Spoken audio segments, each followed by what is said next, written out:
भाग्य का आज का दिन है 31 अक्टूबर, जब इंदिरा गांधी को उनके ही जो रक्षक थे उन्होंने गोली मार दी। और उस गोली मारने का कारण जो वहाँ सिख परिवार के लोगों का मृत्यु हुई थी, उसके बदले की भावना से किया गया था। इंदिरा गांधी को ये सचेत किया गया था इन्हें हटा दिया जाए।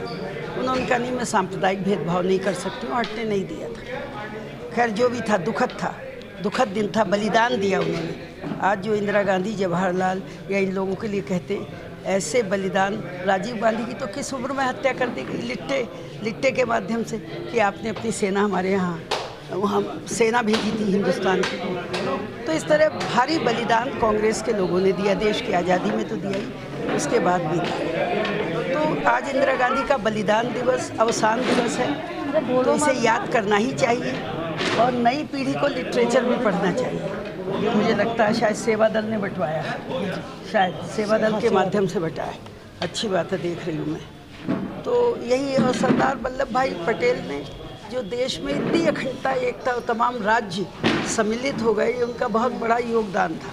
और लौह पुरुष उन्हें इसीलिए कहा जाता था। सरदार वल्लभ भाई पटेल का इतिहास भी पढ़ना चाहिए, डिटेल भी पढ़ना चाहिए।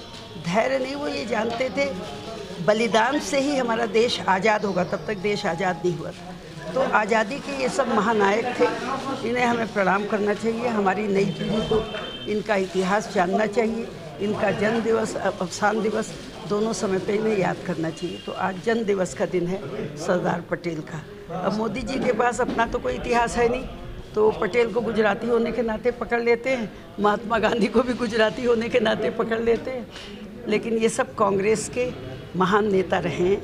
हम लोगों को कभी भूलना नहीं चाहिए कि हमें इनका जन्म दिवस, अवसान दिवस दोनों मनाना।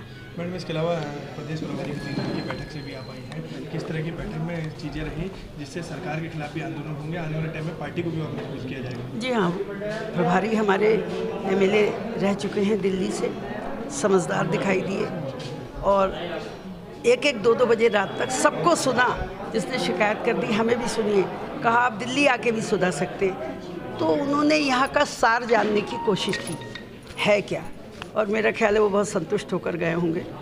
और अगला दौरा फिर उनका होगा, वो देवभूमि के सब स्थानों पर जाएंगे, हर विधानसभा में जाएंगे।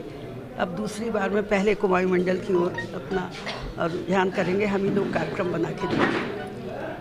मैडम, इसके अलावा दिवस भी प्रदीप टम्टा का एक बयान आया है, वो पटेल के संदर्भ में। प्रदीप टम्टा का एक बयान आया है कि 2022 के चुनाव में हरीश रावत को चेहरा बनाना चाहिए, सबसे वरिष्ठ वही है, पूर्व मुख्यमंत्री भी वही। ऐसा है, हो सकता है उनकी हाईकमान से कोई गुफ्तगू हो।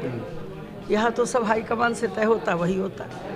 तो अगर हाईकमान का कोई निर्देश होगा तो हम सब मानते, हमें नहीं पता उनकी किससे बातचीत हो। इसके अलावा हरक सिंह रावत की लगातार नाराजगी चल रही, विभाग में भी। अब हरक सिंह रावत एक दूसरी पार्टी में है और उसे किसी के सहारे की ज़रूरत नहीं, वो बहुत मजबूत है। जिस भी सीट से लड़ता है जीत जाता है।